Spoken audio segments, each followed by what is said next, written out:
I'm Teisha Bader with the JBS News Update for Thursday, January the 7th, 2016.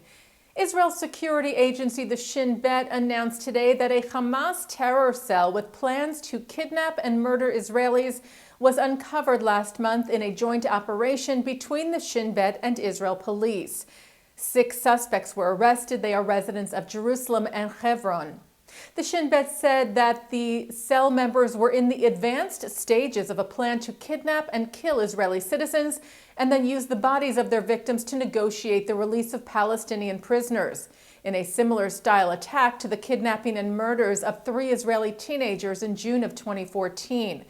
A statement from the Shin Bet said this case reiterates that Hamas still aspires to carry out serious terror attacks, even now, in order to further egg on the recent wave of terror into a violent intifada. A Palestinian man was arrested in the West Bank today after pulling out a knife during a security check. The incident occurred near Beit Hadassah, a building that houses Jewish residents in Hebron. IDF soldiers had asked the man to stop for a security check. When he drew the weapon, he was taken in for questioning. The search for Arab-Israeli terrorist Nashat Milhem entered its 6th day today, with focus now on the West Bank. Milhem shot and killed 2 Israelis this past Friday at a bar in Tel Aviv and then shot and killed a cab driver. After the murders, security forces believed Milhem was still in Tel Aviv and carefully searched the area for days, then switching their focus to northern Israel and today to the West Bank. Meanwhile, the remand for Milhem's father, Mohammed, was extended today by the Haifa Magistrates Court. The father is suspected of being an accessory to the deadly attacks.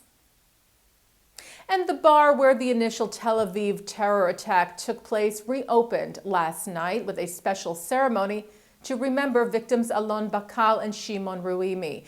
Tel Aviv Mayor Ron Huldai was in attendance. According to Ma'ariv, the mayor said he was there to encourage and support the staff and patrons of Hasimta.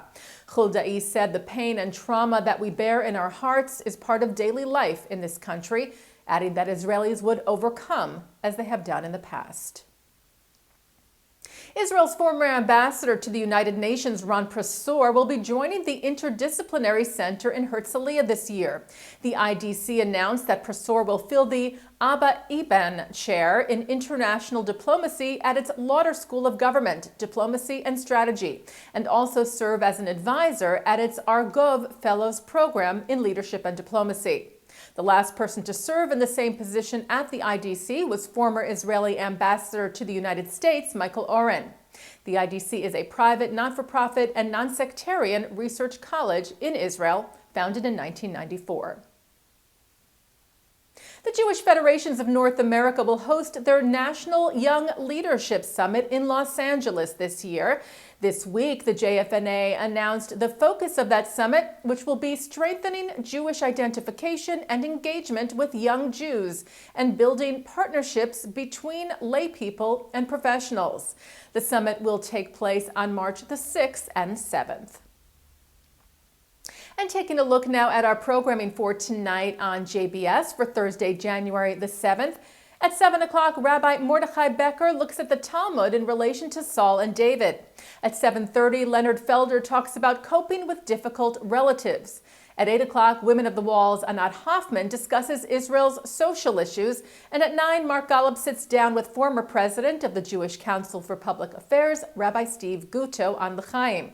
At 10 tonight, Caroline Glick, who is senior contributing editor for the Jerusalem Post and author of The Israeli Solution, debates Ari Shavit, who is senior correspondent for Haaretz and author of My Promised Land, on the viability of the two-state solution. That's from the 2015 American Jewish Committee's Global Forum in Washington.